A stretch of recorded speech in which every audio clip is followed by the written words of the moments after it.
Acceptance. तो फिर क्या तुम में है एक्सेप्टेंस? क्या तुम एक्सेप्ट करते हो अपने लाइफ को, खुद को? अगर तुम खुद को एक्सेप्ट नहीं कर पा रहे तो तुम खुद को ग्रो भी नहीं कर पाओगे। जैसे कि लाइफ में आपने देखा है कि बहुत सारे लोग अपने वाइफ को जो चीट करती है उनको मार देते हैं, फ्रिज में डाल देते हैं।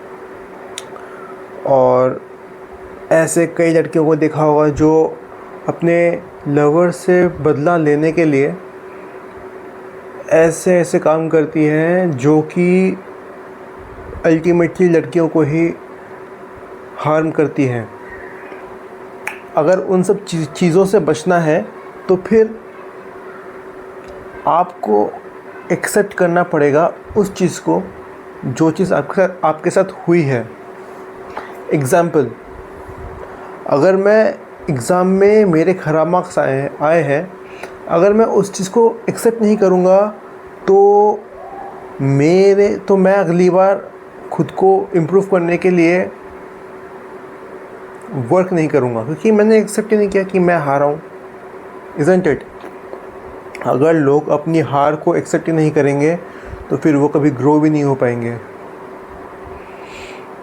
और हारना सिर्फ ये नहीं कि मैं एग्ज़ाम में हार गया, स्पोर्ट्स में हार गया, मैंने कोई स्पोर्ट्स खेला उसमें मैं हार गया, मेरी टीम हार गई कि मेरी टीम लूज़र है। नहीं, लूज़र कोई नहीं होता। मैं आपको बताता हूँ। लूज़र वो होता है जो कि एक बार हारने के बाद उसको एक्सेप्ट करने के बाद बैठ जाता है। ठीक है, उसको जब वो खुद को इम्प्रूव नहीं करता तब वो लूज़र कहलाता है। तो जैसे कि मैं बोल रहा था, अगर आप खुद को इम्प्रूव नहीं करते, जैसे कि बहुत सारी लड़कियां या लड़के लाइफ में खुद को कोसते रहते हैं, खुद को बहुत बुरा बना लेते हैं विद टाइम, ये बोल करके कि मैं तो ऐसा ही हूँ, तो फिर वो खुद को इम्प्रूव नहीं कर पाते। जब तक उनमें एक्सेप्टेंस नहीं आएगी कभी, तो they won't be able to improve themselves. Okay, जैसे कि आपने देखा कि यूपी में जो बंदा है उसकी बीवी ने उस पर चीट किया, तो बंदे ने एक्सेप्ट कर लिया कि यार ठीक है, अगर मैं ज़्यादा कुछ बोलूँगा तो मेरे को ही हार्म होएगा, मैं ही ड्रम में जाऊँगा। दिस इज़ बहुत ही अजीब चीज़ है बोलने की, बट बहुत ही रियलिस्टिक चीज़ भी है। अगर वो एक्सेप्ट ना करे कि उसकी वाइफ ने उसको चीट करा और वो कुछ ऐसा कर दे जिससे कि उसको हार्म हो, मान लो कि उसकी वाइफ ने उसको चीट करा, वो अपनी वाइफ को मार दे, तो फिर अल्टीमेटली हार्म किसको हो रहा है? उसके हस्बैंड को, उस आदमी को। Isn't it? वो आदमी सोच रहा है कि अगर मैं इसको नहीं मारूंगा और मैं खुद को इम्प्रूव करूं किसी न किसी तरीके से, मैं अपने बच्चों पे ध्यान दूं, मैं अपने बच्चों को खुद ब खुद बड़ा कर लूँगा। ये भाई एक बहुत बड़ी बात होती है। बिना किसी वाइफ के रहते हुए कोई एक बंदा अगर अपने बच्चों को पाल रहा है ना, ये बहुत बड़ी बात होती है। मैं तुम्हें बता रहा हूँ, कोई इजी जॉब नहीं है ये कोई, कि यार मेरे बच्चे तो बड़े हो जाएंगे और मैं अपना देखता रहूँगा काम। ऐसा नहीं होता, क्योंकि जो उसके बच्चे हैं वो भी ट्रॉमा से जाएंगे, तो उसके पति का, या फिर बोले तो जो आदमी है जिस आदमी को चीट किया, उसके जो बच्चे हैं और वो they will go through trauma. Okay, और ट्रॉमा में जाने के बाद उनको खुद को इम्प्रूव करना होगा to get out of that trauma.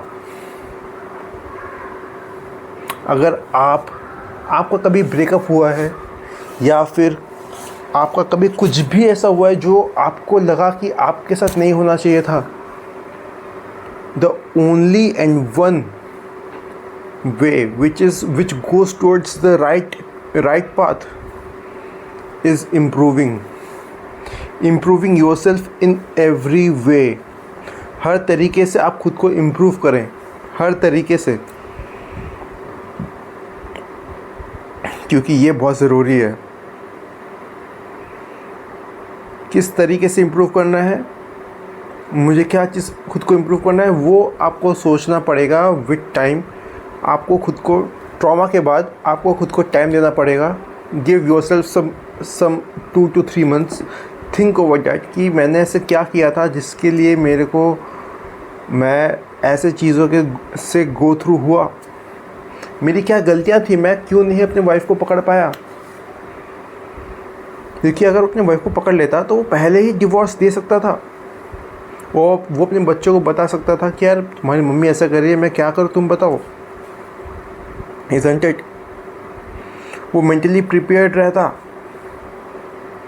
वो कम हर्ट होता, उसका ट्रॉमा का लेवल बहुत कम होता। तो वही है कि अगर कोई इंसान ट्रॉमा के थ्रू जा रहा है तो उसको खुद को इम्प्रूव करना पड़ेगा, because this is the only way which goes towards the right path. Okay, इसी से कुछ मिलेगा, अच्छा मिलता तो उससे भी अगर वो बदला लेता, बट कुछ फ़ायदे का नहीं होता, उसमें कुछ बुरा ही मिलता। सो गाइज़ एंड गर्ल्स, अगर आपको लगता है कि आप किसी ट्रॉमा से गए हो, पहले तो हेल्प लो किसी अपने नज़दीक वाले का, जो आपका दोस्त हो, जो आपको समझता हो, या फिर कोई फैमिली मेम्बर जो आपको समझता हो।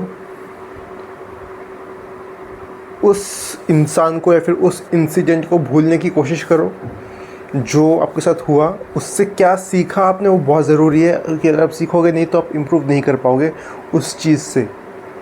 और आप, क्योंकि हो सकता है आपके साथ ऐसा दोबारा हो, तो आपको वो चीज़ सीखनी बहुत ज़रूरी है। ठीक है, ओके, तो यही है बस।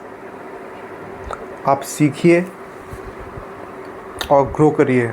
It's a host Prem, meet you again.